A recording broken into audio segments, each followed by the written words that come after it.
Bonjour les amis, je vous propose ma réflexion et méditation pour le mardi 12 mai 2026, élaborée spécifiquement à partir des textes liturgiques du jour. Mardi 12 mai 2026, sixième semaine du temps pascal, année A. Première lecture, Paul et Silas en prison chantaient les louanges de Dieu. Actes 16, 22 à 34. Psaume 137, 138, 1, 2 à 2, B, C à 3, 7, C à 8. De ta fidélité, Seigneur, que tes fidèles te rendent grâce. L'évangile du jour.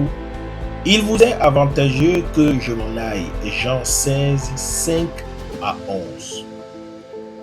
J'ai intitulé mon partage Le cantique dans les chaînes et le départ qui libère.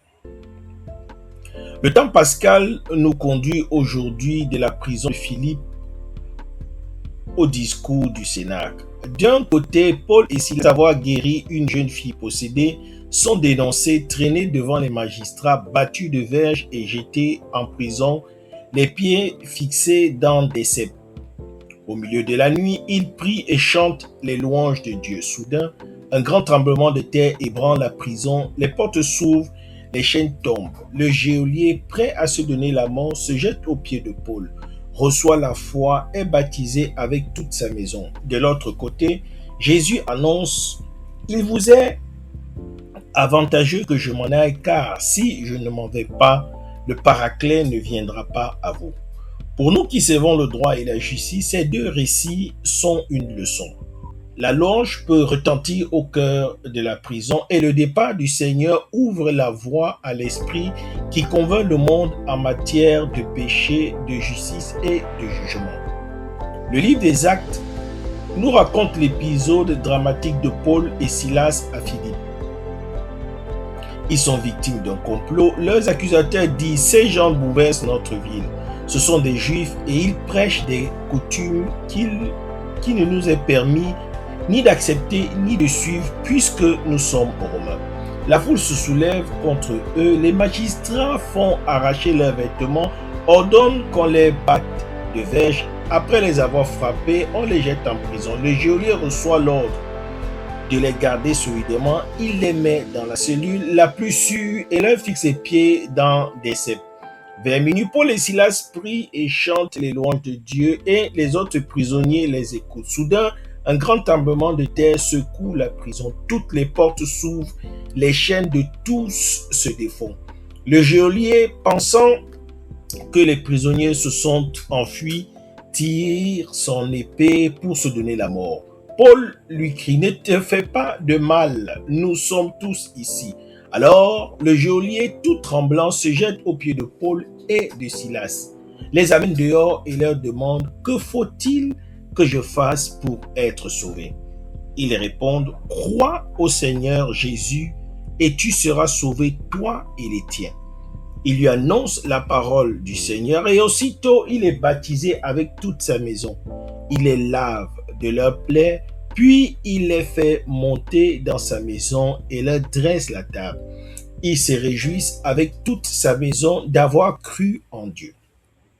Ce récit est une leçon de confiance et de louange. Paul et Silas dans la prison la plus sombre, les pieds dans les ceps, ne se plaignent pas. Ils prient et chantent. Leur chant n'est pas une fuite, mais une proclamation de la victoire de Dieu. Et Dieu répond par un tremblement de terre. Les portes s'ouvrent, mais les prisonniers ne s'enfuient pas. La liberté qu'ils possèdent est intérieure. Elle ne dépend pas des barreaux. Le geôlier, prêt à mourir, trouve la vie. Sa conversion est le vrai miracle. Dans nos métiers du droit, nous pouvons nous sentir prisonniers des procédures, des dossiers qui s'accumulent, des pressions, des menaces. Paul et Silas nous apprennent à prier et à chanter dans la géole. La louange ouvre les portes invisibles. Quand nous louons Dieu au cœur de nos difficultés, les chaînes tombent. Le geôlier, c'est le justiciable désespéré qui ne voit pas d'issue. Notre témoignage, notre joie peuvent le conduire à la foi. La joie des serviteurs de la justice est contagieuse. L'évangile de Jean nous dévoile le sens du départ de Jésus. Il dit « Il est avantageux que je m'en aille. » Pourquoi ? Parce que s'il ne part pas, le Paraclet ne vient pas. L'Esprit Saint, une fois que Jésus est retourné au Père, viendra convaincre le monde en matière de péché, de justice et de jugement. Le péché, c'est de ne pas croire en Jésus. La justice, c'est que Jésus s'en va vers le Père. Le jugement, c'est que le prince de ce monde est déjà condamné. L'Esprit est celui qui convainc. Il ne force pas, il éclaire, il ouvre les cœurs, comme celui de Lydia hier, comme celui du geôlier aujourd'hui. Il est l'avocat qui plaide notre cause devant le monde. Pour nous professionnels du droit, cette parole nous rappelle que l'absence visible du Christ n'est pas un abandon, mais une condition pour recevoir une présence plus intime, plus forte. Nous ne voyons plus Jésus de nos yeux, mais l'Esprit agit en nous et à travers nous. C'est lui qui convainc les justiciables, les clients, les collègues. C'est lui qui transforme une cellule en lieu de louange. Le psaume 137 chante l'action de grâce. Seigneur, de tout mon cœur, je te rends grâce. Paul et Silas dans leur prison l'ont chanté. Le geôlier libéré l'a chanté aussi.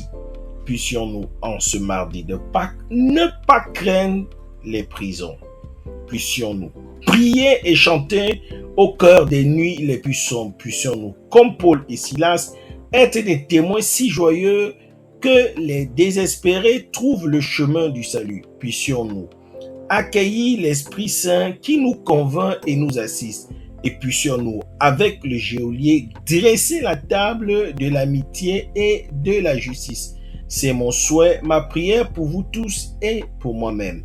Merci d'avoir écouté. Bonne journée et bonne suite de semaine pascale à tous et à toutes. Je suis la terre du Christ. Soyez des terres fécondes du Christ dans vos différents milieux de vie professionnelle. Les hommes de loi et assimilés en particulier. Que Dieu nous bénisse. Alléluia.